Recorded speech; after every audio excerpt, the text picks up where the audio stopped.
Bonjour, je vais vous parler aujourd'hui des entraînements à l'intention paradoxale.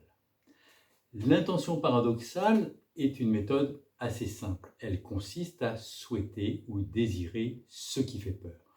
Concrètement, il faut être méthodique, bien analyser la situation et en extraire toutes les peurs sous-jacentes. À partir de là, mentaliser des phrases où l'on souhaite l'ensemble de ces peurs. Par exemple, si j'ai peur de rougir, de trembler, de ne pas savoir quoi dire devant quelqu'un que je ne connais pas, je vais me dire intérieurement avec force: il faut absolument que je rougisse et que je tremble devant cette personne. Je veux absolument ne pas savoir quoi lui dire et ne pas trouver mes mots. Une fois la méthode comprise, il va falloir l'appliquer et pour cela s'entraîner. Il y a plusieurs façons de s'entraîner à l'intention paradoxale selon que vous êtes à l'aise ou non avec la méthode. En effet, l'intention paradoxale va vous exposer à votre peur. Ainsi, dans un premier temps, elle risque d'augmenter votre angoisse ou votre sensation de mal-être. Par exemple, au début, si vous ne mettez pas encore assez de conviction dans l'intention paradoxale, elle ne parviendra pas à bloquer votre peur. Dans ce cas, il faut d'abord vous familiariser avec le maniement des paradoxes et s'entraîner de façon abstraite sans chercher à penser à la situation qui vous fait peur. Exercez-vous surtout à formuler les intentions paradoxales pour que cela devienne une façon de penser de plus en plus naturelle pour vous. Maintenant que vous êtes familiarisé avec le maniement des intentions paradoxales, vous pouvez passer à l'étape suivante et travailler en pensant à la situation qui vous fait peur. Vous fermez les yeux si cela vous aide à être plus concentré et commencez par formuler les intentions paradoxales dans votre tête ou à voix haute, puis immergez-vous en imagination dans la situation qui vous pose problème. Gardez bien le contact avec les intentions paradoxales. Continuez à bien les mentaliser en y mettant le plus d'énergie et de conviction possible. Ce n'est pas grave si vous répétez toujours les mêmes phrases et essayez de traverser l'angoisse avec l'intention paradoxale jusqu'à ressentir un apaisement.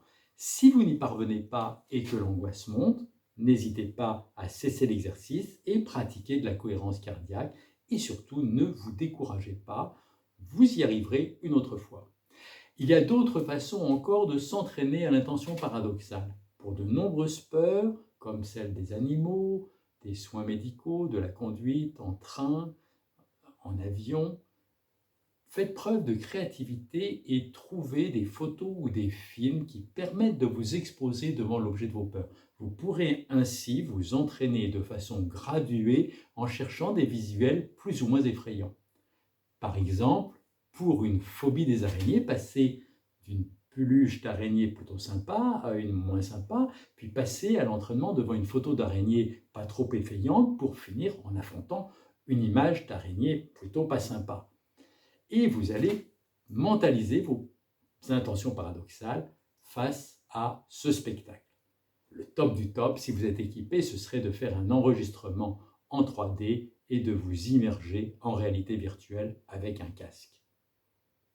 Vous vous êtes entraîné en abstrait, puis en imagination. Vous avez peut-être travaillé les intentions paradoxales en vous aidant de photos ou de films devant votre ordinateur. Et bien maintenant, passez à l'action et utilisez les intentions paradoxales dans la vraie vie.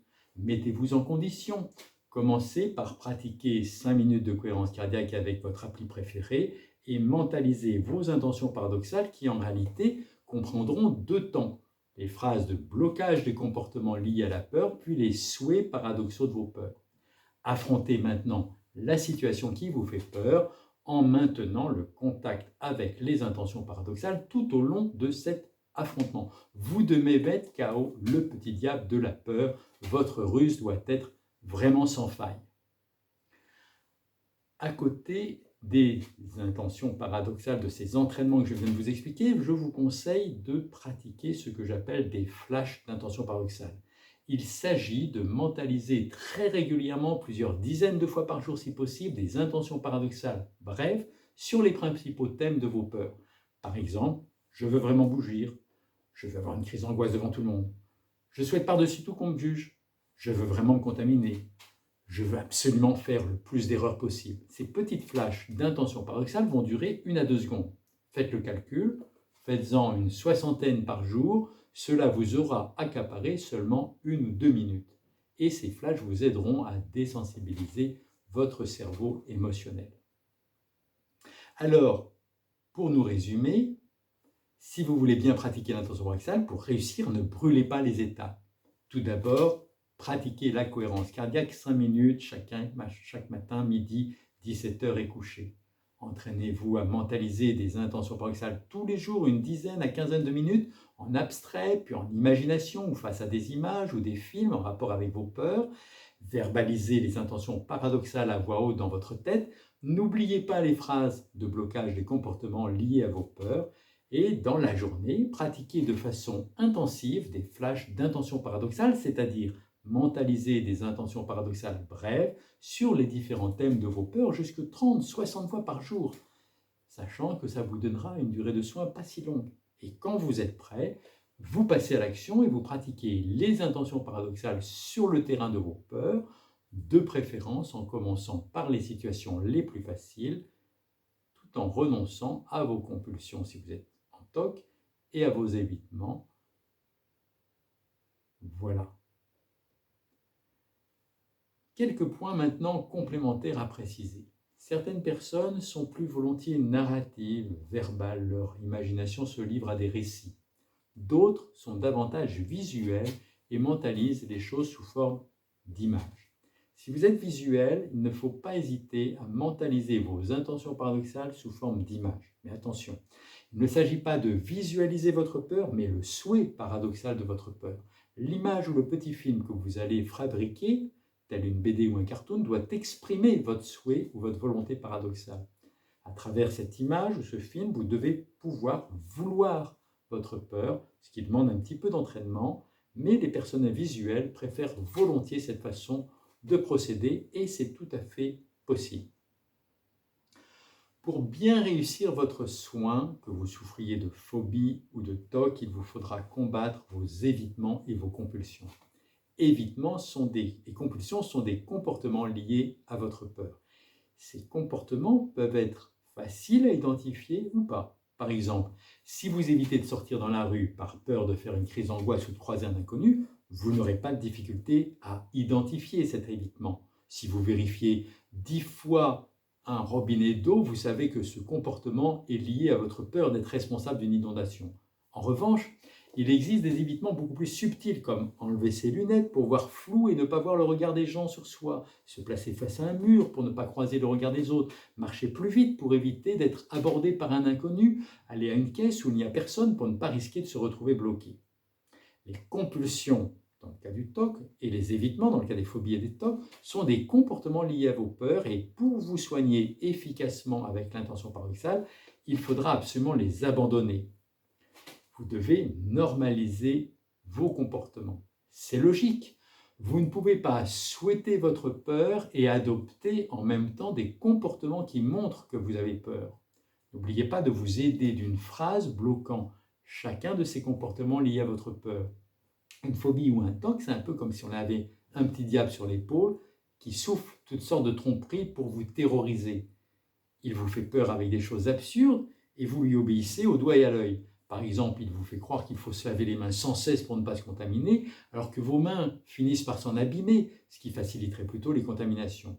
Alors, pour se débarrasser de ce petit diable, vous trouvez une ruse, vous lui faites croire que vous voulez absolument ce qui vous fait peur.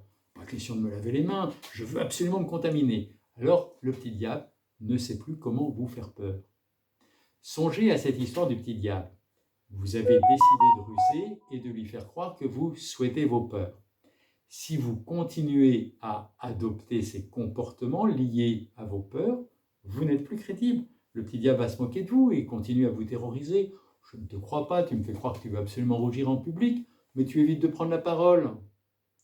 C'est ridicule. Il existe une troisième sorte de comportement lié à la peur pour les troubles phobiques. Il s'agit des conduites contraphobiques. Les personnes souffrant de troubles phobiques adoptent volontiers certaines conduites pour se rassurer, comme par exemple avoir un comprimé d'anxiolytique dans la poche, être au téléphone avec sa meilleure amie, être accompagné par un proche. Ces conduites pour lutter contre la peur et se sentir rassuré témoignent en réalité de la persistance de la peur. Ce sont là encore des comportements liés à la peur qu'il faut chasser de votre vie, au risque sinon que la méthode de l'intention paradoxale soit inefficace. Et c'est logique, puisque vous ne pouvez pas souhaiter votre peur et adopter en même temps des comportements qui montrent que vous avez peur. Rappelez-vous l'histoire du petit diable. Vous l'avez compris, bien identifier vos comportements liés à vos peurs est essentiel. Vous êtes mal à l'aise avec le regard des gens sur vous. Et lorsque vous sortez dans la rue, vous baissez la tête en accélérant le pas. Vous craignez qu'un inconnu vous aborde, alors vous sortez votre portable en faisant semblant de parler au téléphone. Vous évitez de faire les courses aux heures de pointe car vous, avec votre peur de faire une crise d'angoisse. Vous vérifiez à répétition vos plaques électriques car vous craignez d'être responsable d'un incendie. Vous allez devoir cesser tous ces comportements liés à l'emprise de la peur. Ils sont à supprimer pour ne pas annuler vos intentions paradoxales. Pour cela, je vous ai conseillé de vous encourager vous-même en inventant une phrase de blocage de ces comportements liés à la peur. Par exemple, pas question de baisser la tête, je veux absolument qu'on me regarde. Alors, parfois, l'intention paradoxale, ça ne marche pas. En général, ce n'est pas par hasard. C'est que vous n'utilisez pas tout à fait la méthode comme il le faut. Que faire alors? Il y a sans doute différents pièges à déjouer.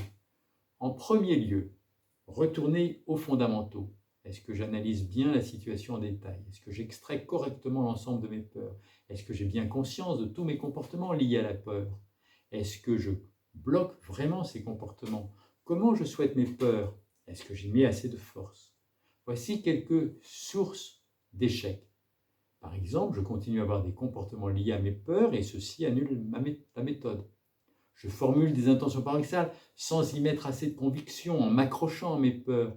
Je ne pratique pas assez souvent la méthode, je la fais une fois de temps en temps, ça ne suffira pas.